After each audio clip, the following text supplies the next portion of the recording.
Hello, this is today's Married Gamer with another Star Citizen lore. This time a two-parter focusing on the UEE government. First up, the military. The Advocacy was formed in 2523, when the United Nations of Earth transformed into the United Planets of Earth, UPE.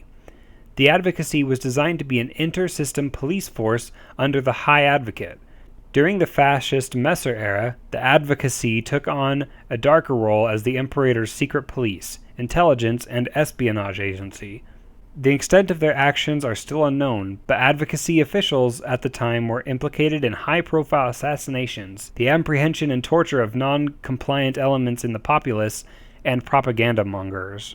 When the Imperator fell, they were reconstituted to their original purpose. While most planets were expected to police themselves, the Advocacy handled crimes that crossed planets and systems. Fugitives and even extra-jurisdictional extractions, like pursuit into Banu or Jean territory. Advocacy agents are generally feared among the criminal community. They are well trained in pursuit and apprehension techniques, equal parts hotshot pilot and thorough investigator. Most Advocacy agents operate alone, but teams of them can be dispatched for high-profile targets or situations of implied violence. The real danger of the Advocacy agent is what they represent.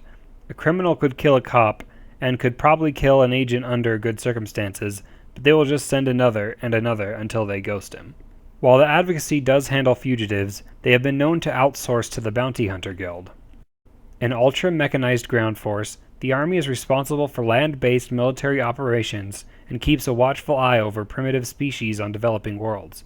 While it doesn't have the numbers of the Navy, the UEE Army is the oldest established branch of the military, founded in 2380 as part of the creation of the United Nations of Earth. The primary mission of the Army is, quote, to fight and win our empire's wars by providing prompt, sustained land dominance across the full range of military operations and spectrum of conflict in support of combatant commanders. End quote.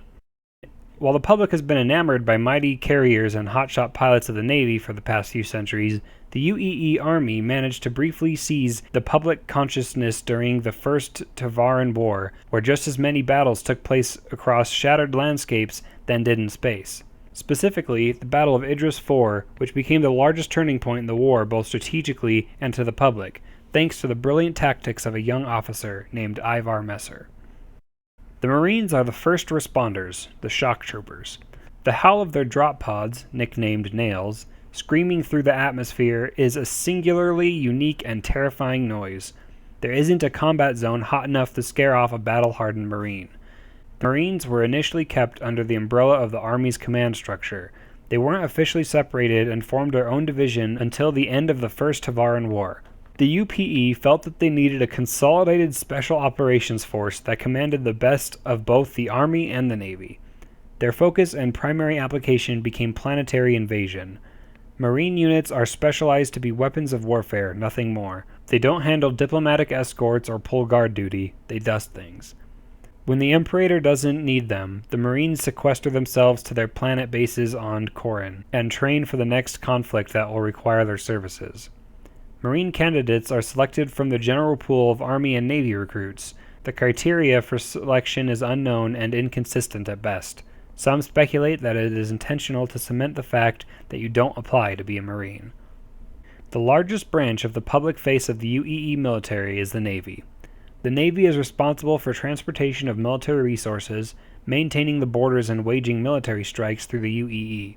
Service members of the Navy are deployed in nearly every system of the Empire. In the early days of humanity's expansion into space, the unified Navy primarily served as a police force, patrolling the systems for damaged or broken down ships. Upon discovery of the Banu, the government realized that the Navy needed to be repurposed as a military presence, so the Navy's fleet began to swell as it was the most obvious visual representation of humanity's military strength. Fueled by the never-ending stream of storing videos and daring pilots, recruits flocked to the Navy stations to sign up. Even before the draft of the First Tavaran War, the Navy's enlistment numbers had barely dipped. During the Messer era, the Navy, along with the rest of the UEE military, grew at an exponential rate, helping the Imperator's mad dash for planets and systems. Structurally, the UEE Navy is formed around squadrons, which are assigned a carrier and a fluctuating number of support ships. An admiral is in charge of the carrier and squadron, with wing commanders running the multiple wings that operate at any given time. And the recruits train at the shadows of the massive shipyards at the academies and boot camps on MacArthur in the Killian systems. And that's all for Part 1. Check out Part 2, where I'm going to talk about the UEE politics. Make sure to subscribe for more Star Citizen content, and I'll see you guys next time.